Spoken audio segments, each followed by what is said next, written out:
Ya, kita masuk materi kedua yaitu rule of the law.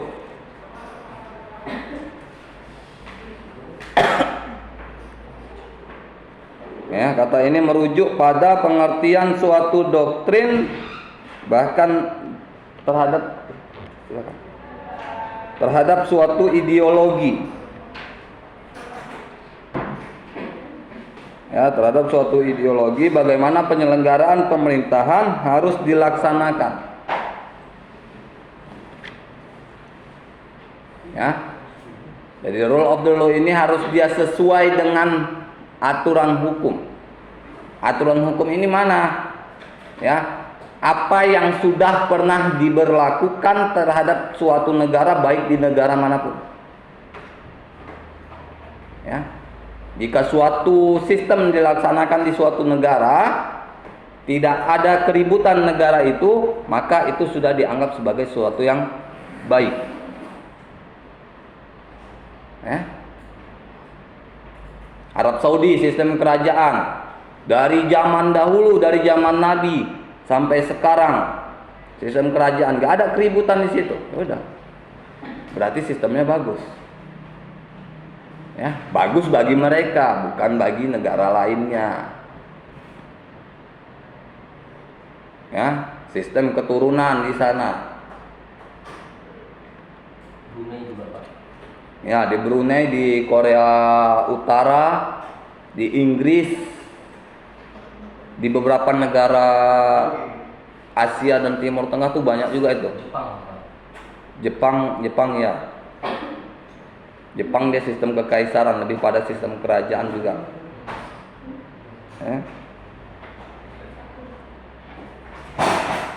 Penentuan unsur-unsur rule of the law dianggap lumrah dalam negara yang menganut doktrin kontinental.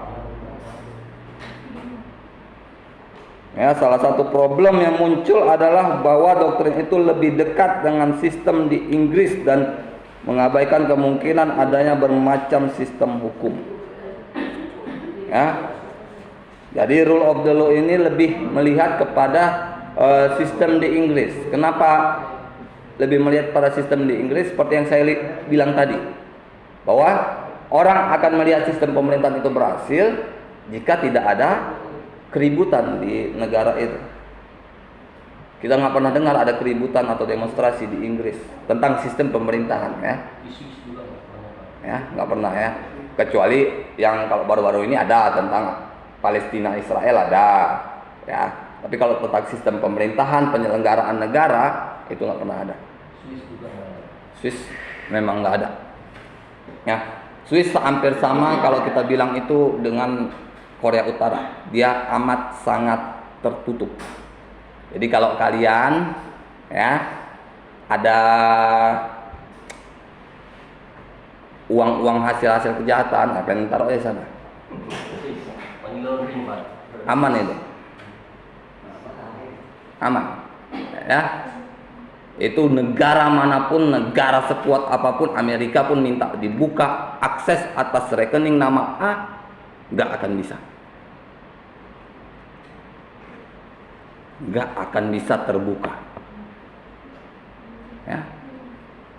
Jadi apapun yang kalian taruh sana, kalian simpan, ya, kalian nabung di sana, minta satu bunker misalnya, dikasih satu bunker, kalian mau taruh apa sana, emas berkilo-kilo kalian taruh, itu aman. Ya, karena misalnya kalian habis nyuri emas ini, nyuri emas batangan, bingung nyimpannya, kalian kesana aja, kalian simpan, kalian sewa bunker di bank of the Swiss, dan simpan semua di situ, aman. Kuncinya hanya ada satu, hanya sama kalian. Di bank Swiss pun nggak akan ada kuncinya. Nah, dan bunkernya anti nuklir. Jadi tergulung pun Swiss itu nggak akan hancur. Saking amannya bank di situ, makanya orang dari seluruh negara nyimpan hartanya ke situ. Memang iya. Ya, maaf katalah kena nuklir lah, Swiss itu hancur semua, rata semua dengan tanah. Nah, itu bunkernya ada tuh tengah-tengah nanti. hancur dia.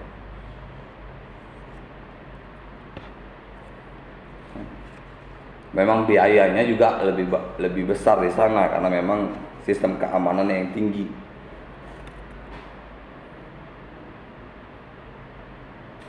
Kalau di kawasan ASEAN, perkembangan rule of the law di mana pemerintahan mengedepankan positivisme untuk mewujudkan pertumbuhan ekonomi dan menekan aspek-aspek formal instrumental dari setiap sistem hukum. Apa maksudnya? Bahwa pemerintah di kawasan-kawasan Asia ini dalam menerapkan suatu aturan atau hukum yang berlaku di luar negeri, ambil yang positifnya, ambil yang sesuai dengan kondisi negaranya, bukan semuanya diambil. Ya, karena kalau misalnya kita Indonesia sistem ketimuran, kita ambil sistem Inggris, Amerika nggak sesuai. Ya, dari sistem masyarakatnya pun udah nggak sesuai. Jadi kalau kita ambil sistem mereka, kita terapkan di masyarakat kita, pasti akan bertentangan. Makanya kebanyakan kalau negara-negara ASEAN itu lebih kepada mana yang cocok dulu. Dilihat dulu negara A, oh enggak, ini gimana? Ya, harus ada seleksinya.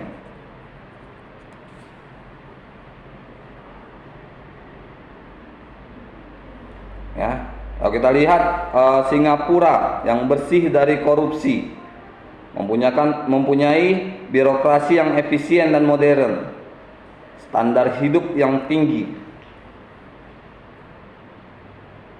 tetapi menjalankan partai tunggal yang paranoid terhadap oposisi. Ya, kita juga lihat Singapura tidak pernah ada berita tentang korupsi.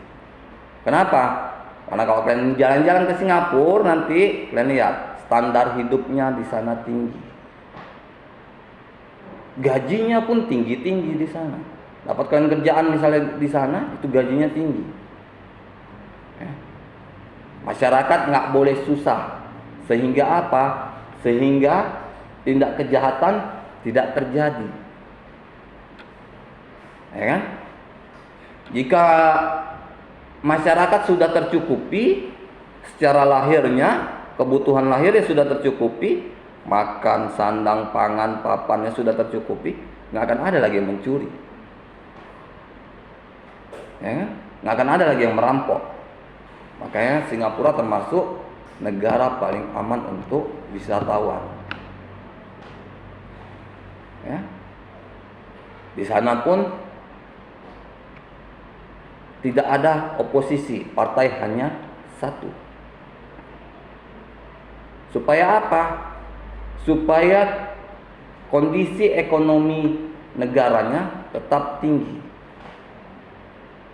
Ya, lihat, kita yang sistem multi partai, banyak partai, lihat, setiap mau pemilihan umum, ini kita pemilihan tanggal 14 Februari, lihat, banyak nih nanti harga-harga naik, ya, ada yang susah didapat. Misalnya kayak hari itu waktu pemilihan, misalnya minyak lampu susah didapat, gas melon mulai jarang, mulai langka,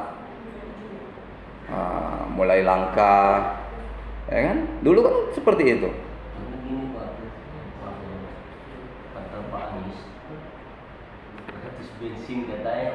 Nah, itu kan yang gratis bensin itu bahkan sudah dikaji di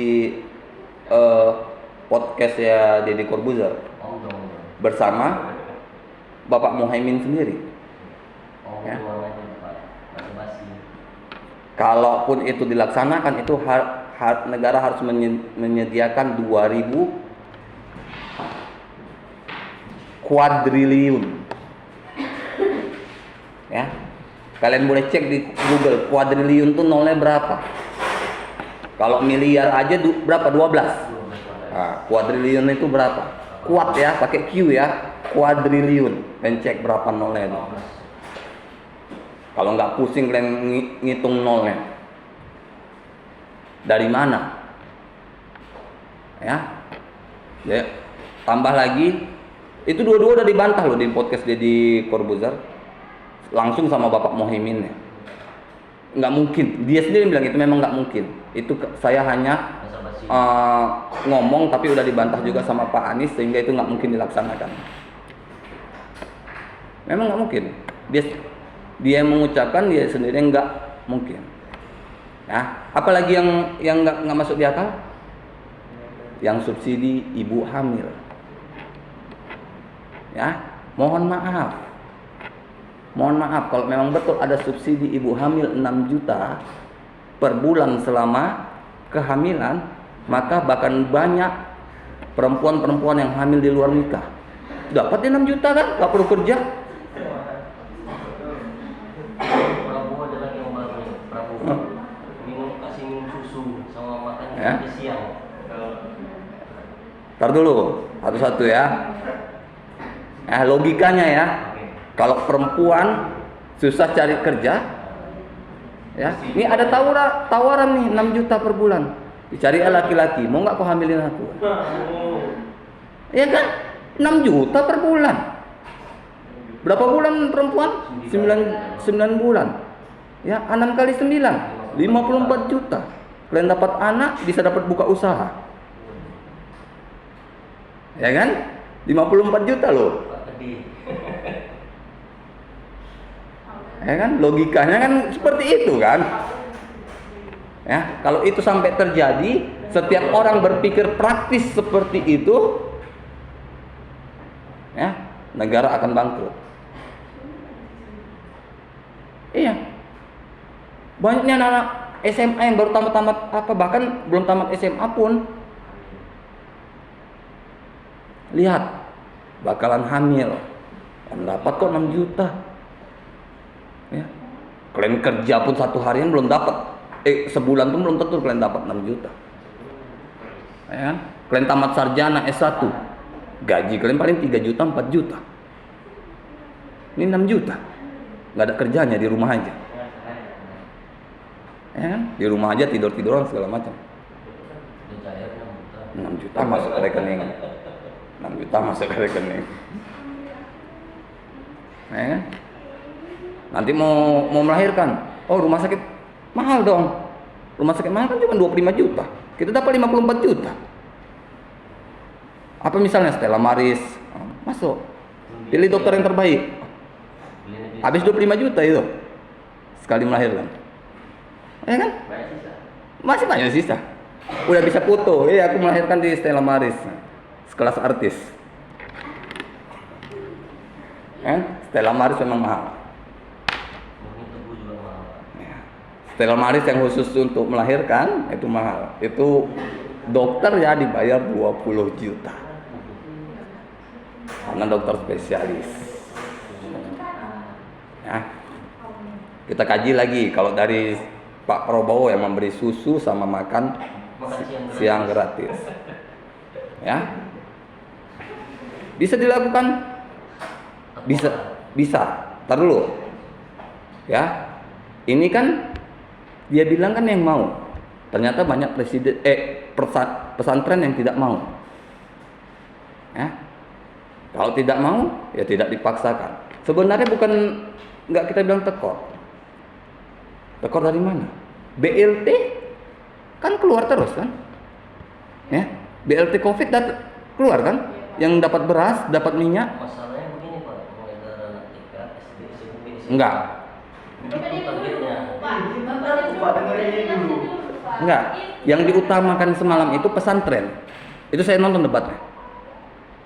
Kalau TK belajarnya cuma 3 jam, makannya kapan? Makan siang katanya Pak. Enggak ada TK yang sampai siang. Ya itulah program dari Pak Prabowo. Enggak ada.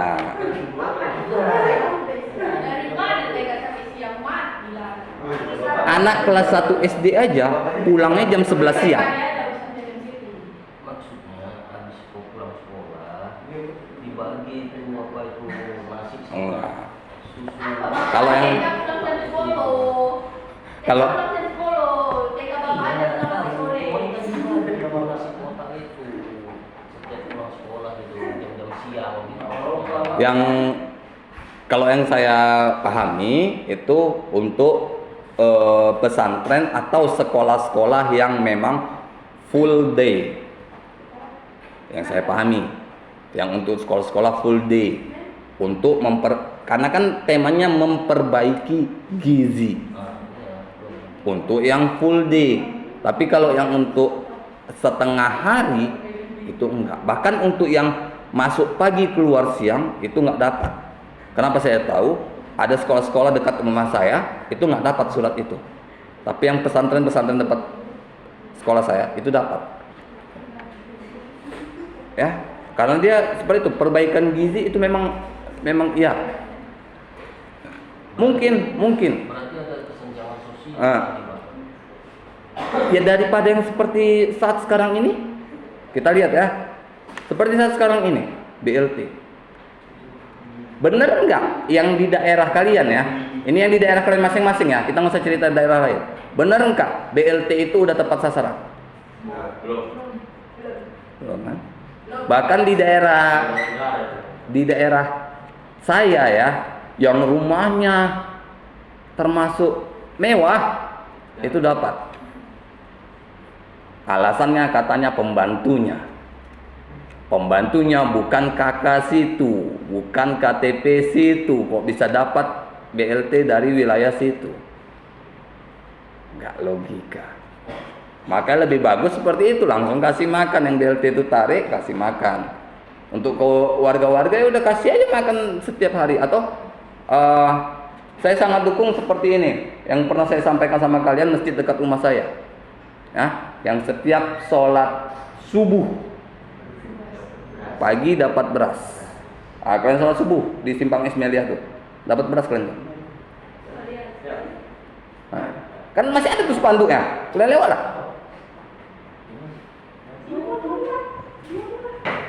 ya.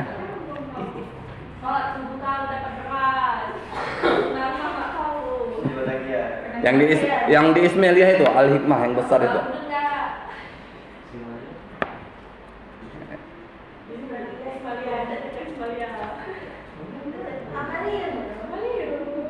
Siapa yang tinggal di daerah Komat? Nggak datang.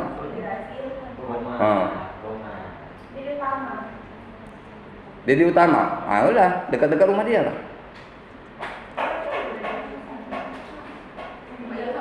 Emang iya? Ya. Itu udah dilaksanakan. Itu berasal dari mana? Dari anggaran masjid? Enggak. Bukan. Dari donatur. Pak, itu Pak Ezekiel sudah satu lagi.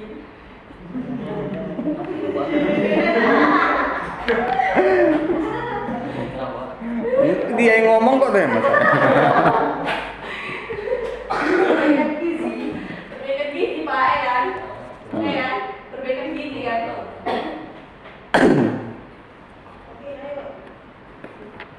Kan jadi kalau yang mana yang aturan-aturan yang mungkin dilaksanakan, yang tak mungkin ya. Gimana yang lihat lagi yang banyak-banyak yang kebelibet itu, yang parkir air. Kalian pernah dengar kata parkir air? Berarti kalian nggak pernah dengar debat. Kalian nggak nonton debat. Iya, nggak nonton debat juga. Yang kata-kata parkir air. Jadi banjir itu kata salah satu calon itu bukan banjir, tapi parkir air. Anies itu Pak, Anies Baswedan itu Pak. Ya, parkir air. Jadi saat terjadi banjir, ada video pembandingnya saat terjadi banjir, dibilangnya apa? Bencana alam. Kalau yang pertama dibilangnya bukan bencana alam, tapi ini parkir air. Bagaimana kita mengkondisikan air pada satu titik agar tidak merusak titik lain, tapi taman juga terendam. Ya kan? Pak.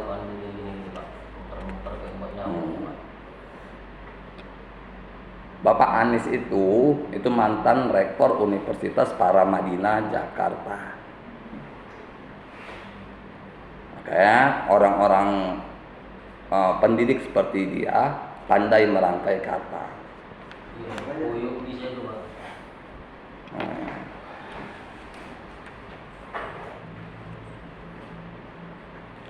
Jadi bagaimana suatu program-program itu yang kita lihat sekarang sudah banyak ini di pemilihan legislatif bulan Februari tanggal 14, presidennya bulan April kalau nggak salah saya. Ini April apa Mei gitu. Lihat apa programnya, ya. Di gang saya itu nggak pernah ada senam pagi, tiba-tiba sekarang udah ada senam pagi sebulan ini. Ya. Di Teladan, Stadion Teladan biasa senam pagi itu 1 dan setiap hari Sabtu dan hari Minggu aja. Sekarang 3 titik setiap hari. itu siapa yang melakukan Pak? Presiden, capres atau Partai, lihat aja di Stadion Teladan. Ya. Ini gimana lah orang ini nanti menyelenggarakan senam, sedang nanti di Stadion Teladan ada ibadah Natal. Nah, saling saut-sautan lah suaranya ya antara senam sama ibadah Natal di dalamnya kan. Ya kan kalau setiap tahun kan ibadah Natal kan ada di Stadion Teladan. Nah, yang tahu sekitaran Teladan pasti tahu lah. paling nanti gini Pak, kiri kanan kiri. Nanti orang Kalau kalian lewat pagi nih sekitar Teladan, nah itu ada tuh senam 3 posko tuh. Kan kalau di Teladan tuh ada 3 apa tuh macam jalan putar gitu. Yang pertama ada sini, yang kedua yang di depan pintu stadion ada 1. Nah, yang 1 lagi di ujung.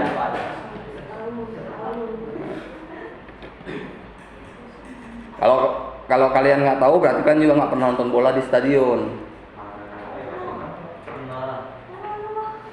Ya, pernah berarti kalian tahu lah kondisi Stadion Teladan. Kalau nggak tahu ya berarti nggak pernah, gitu ya dia kan.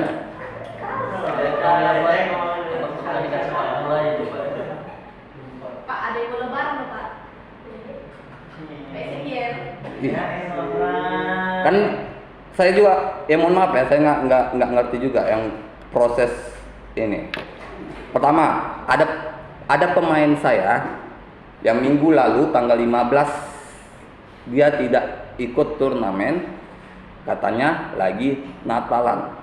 Jadi saya tanya, Natalnya nggak tanggal 25? Enggak Pak, tanggal 15. Enggak, tanggal 15, 25 dia main. Dia 25 nggak Natal lagi, tanggal 15 dia Natal. Gimana tuh, Pak? Ya memang banyak. Tapi kalau baru 25 itu Natal umum. 25, 26 Natal umum. Kalau Enggak, dia nggak Natal malahan. Ada anak SMA Negeri 4, SMP Negeri 4 maaf. itu tergantung daripada masing-masing kebijakan Gerejanya. gerejanya. Bapak ada yang tanggal berapa? Bapak tanggal berapa? Tanggal 25. Tanggal 25. Ini- Jalan di rumah. Ini memang betul. Nah, Jadi di pohon Natal. ini memang betul, nama pemain itu si Sergio. Minggu lalu dia nggak masuk, nggak main memang karena katanya Natal. Saya sampai terkejut ya. Natal kok tanggal 15? Nggak tanggal 25? Enggak Pak, kami tanggal 15. Jadi tanggal 25? Ya enggak Pak, tanggal 25 saya main katanya.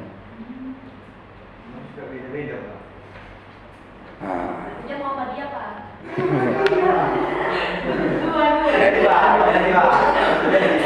Muhammadiyah Wasliyah bedanya 1 hari. Ini 10 hari. Ya kan? Jadi ini pengetahuan baru juga bagi saya. Saya dapat pemain dia kondisinya seperti itu. Ini jadi pengetahuan baru juga bagi saya. Ya udahlah kalau memang sedang berhari raya silahkan. Memang dia bahkan tanggal 25 minggu depan dia main. Di hari Senin dia main. Ya.